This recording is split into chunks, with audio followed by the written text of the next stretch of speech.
Shalom, brothers and sisters. How you all doing? I'm glad the brother went into the law. Usually on the Sabbath when we come together, the brothers, usually we come together and each brother read out of the law. But that, you know, with this internet, we can't afford that right now. You know, we ain't in the time where we can all get together and just stand up and read out of the law. So I thought that we could start off with the law.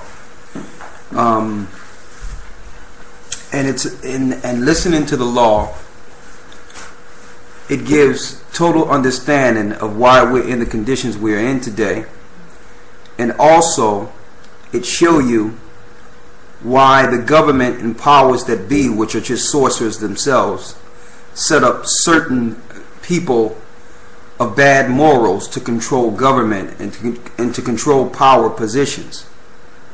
Usually right now, like you got Barack Obama, he's hiring homosexuals, he's hiring all wizards, sorcerers, these guys from the Jewish powers that study the Kabbalah. He's hiring all these different spirits to bring forth the will of Satan. All right, and they do this in government. There's no coincidence that these are the same spirits that were attacked or the Most High went against in the Old Testament. So the things that the Most High say are bad and are evil, this system protects those same spirits and say it's okay, it's good. It leads me back to a few things I wanted to go into today. All right. Some people might wonder, is so much evil in the earth that there's an onslaught or an attack on our people. Why is that so? And you know, why would the Most High, a creator, a God, allow such turmoil and destruction of his own people? And when you sit back and reflect on that, that is a good question. Why would the Most High allow such destruction and pain to come upon his own people? Now, you have to know the rules of this particular plan to understand it. The rules are that the Most High is bound by his word. And when he gave Israel the commandments, he expressed do's and don'ts and said what he would do if Israel would follow the law, and what he would do if Israel decided to turn their back on the Most High. Now, we know that this is Satan's world. So Satan understands the rules also. But in order for him to execute his power and to destroy our people, he knows that we must first have the Most High's hedge moved off of us in order for him to execute his plan. All right? So he flooded the airwaves. I'm going to get this. He flooded the airwaves with television and radio to promote a certain lifestyle within the earth that will naturally make us go against the Most High and move our hedge. So Satan didn't move our hedge. He just put out the idea so that we can execute and go into these different levels of morality and have our hedge removed. Then he could actually come and attack us. Our hedge is the law. Let me show you something. Go to Job real quick to deal with that hedge. And after this, I'm going to go into the eugenics program to some degree and see if we can tie this all in. Ephesians 2. I need you to go there first.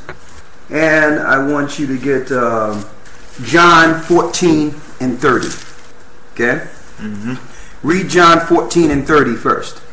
St. John, chapter 14, verse 30. Go ahead. Hereafter, I will not talk much with you, for the prince of this world cometh, and hath nothing in me. So Yeshua warned the disciples that soon he'll be leaving. That's before he was crucified, and said that once he go, the prince of this world cometh, and that prince, nothing of Christ is within this prince. That's linking into Revelations 12, showing that once Christ was crucified, Lucifer or Satan got loose hard on the earth and aimed a program towards destroying the Most High's people. Right after Christ was crucified, then the disciples got martyred. Israel got destroyed. Okay? So he said, once I leave, the prince of this world will begin to destroy the people. Read. Verse 31. But that world may know that I love the Father. And as the Father gave me commandment, even so I do. Arise, let us go thence. So I need you to go to Ephesians. Ephesians chapter 2 verse 1. And you have he quickened, who were dead in trespasses and sins. It says, he have he quickened, who was dead in trespasses and sins. Read. Verse 2. Where in times past ye walked according to the course of this world. It says, in times past we walked after the course of this world. Read. According to the prince of the power of the air. According to the prince of the power of the air. So what Lucifer did, or Satan did, because we fled into the wilderness after the destruction of Rome, he made this elaborate, what you would call conquest against the people using the air, like airwaves, radio, TV, to convince people to move their own hedge so that he can continue to destroy God's people. All right? It have to be this wasn't branded in regular society. Okay? Regular society. All right? Now, I need you to go to Job, the 1st chapter. I'll start at the 6th verse, please. Job chapter 1 verse 6. Now there was a day when the sons of the Most High came to present themselves before the Most High. Go ahead. And Satan came also among them. So this is a time in the old time in which Satan had entrance into the heavenly realm. It says that the sons of God went to present themselves before the Most High, and Satan came there also. So this is the angels talking with the Most High. The sons of God here are angels. And Satan used to report back to the Most High as well. Read. Verse 7. And the Most High said unto Satan, Whence comest thou? So where are you coming from, Satan? Read. Then Satan answered the Most High and said, From going to and fro in the earth, and from walking up and down in it. Go ahead. And the Most High said unto Satan, Hast thou considered my servant Job? So the Most High said, yeah, I know you've seen Job down there. Read. That there is none like him in the earth. There's none like him in the earth. Read. A perfect and upright man, one that feareth the Most High and escheweth evil. One that feareth the Most High and escheweth evil, showing one that's following the commandments of the Most High, and he eschew the things that are wrong. Now, it shows you what happens if you fear the Most High. To fear the Most High is to keep his commandments. Read. Verse 9. Then Satan answered the Most High and said, Doth Job fear the Most High for naught? He says, do Job fear the Most High for nothing? Read. Hast not thou made a hedge about him? Have not thou made a hedge about him? All right. Now, how did Job get this hedge about him? Hedge means a protection or a shield. How did he receive this hedge? By following the commandments of the Most High. Therefore, when Satan tried to do certain vices against him and his family, he was protected by the Most High. So now Satan say, yeah, I can't touch him because you are protecting him. So this gives you the mindset of Satan. He must set up a system that attacks the hedge day and night, that destroys your hedge 24 hours a day, that will make it so that you can live without a hedge.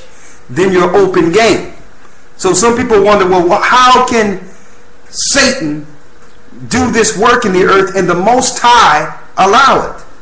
How can 90% of the children of Israel eventually get destroyed or the world go into moral decay? There's no hedge. We're living in a world in which the law of the Most High is scorned, and the people that are against the Most High are exalted. Finish reading. Verse 10. Has not thou made a hedge about him? Aren't you protecting him? Read. And about his house. And his house is being protected also. Go ahead. And about all that he have on every side. Thou hast blessed the work of his hands. You bless the work of his hands. So also when you keep the commandments, whatever you do with your hands get blessed. The Most High makes sure it becomes fruitful. Read. and his substance is increased in the land. And because of this, your substance increases. He blesses you. Read. Verse 11. But pull forth thy hand now, and touch all that he hath. He says, put forth your hand and touch all that he hath. That means move this edge off of him. Let me get to him. See, that's the accuser of the brethren. Let me get to him. Read. And he will curse thee to thy face. And he will curse thee to thy face. Read. Verse 12. And the Most High said unto Satan. Now that also shows another thing. Satan understands the psyche of man. The majority of people, when they're going through certain things and they suffer to some degree, they turn their back on the Most High. Satan knows this. Touch his substance. Make him sick. Scorn him. Make it so that he'll pray and his prayers don't be answered. And I bet you he'll turn from you, knowing that the majority of people are not like Job. They'll start questioning, well, is there a God that's allowing all this to happen? And they'll turn to Satan. So we blame the Most High for what Satan do. And that's wrong. We blame the Most High for what we do. And that's wrong. The world is in its case based on the immorality we receive and take on and operate in the earth and teach others immorality. Finish reading. Verse 12. Go ahead. And the Most High said unto Satan, Behold, all that he hath is in thy power, only upon himself put not forth thy hand. So Satan went forth from the presence of the Most High. So the Most High said, listen, okay, I'll tell you what. Everything he have is in your power. You can do whatever you want to do to his family. You can do whatever you want to do. You can take anything you want to take, his substance. You can even strike his body with illnesses. But do not touch his soul. You better not kill him.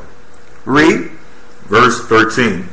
And there was a day when his sons and his daughters were eating and drinking wine in their eldest brother's house.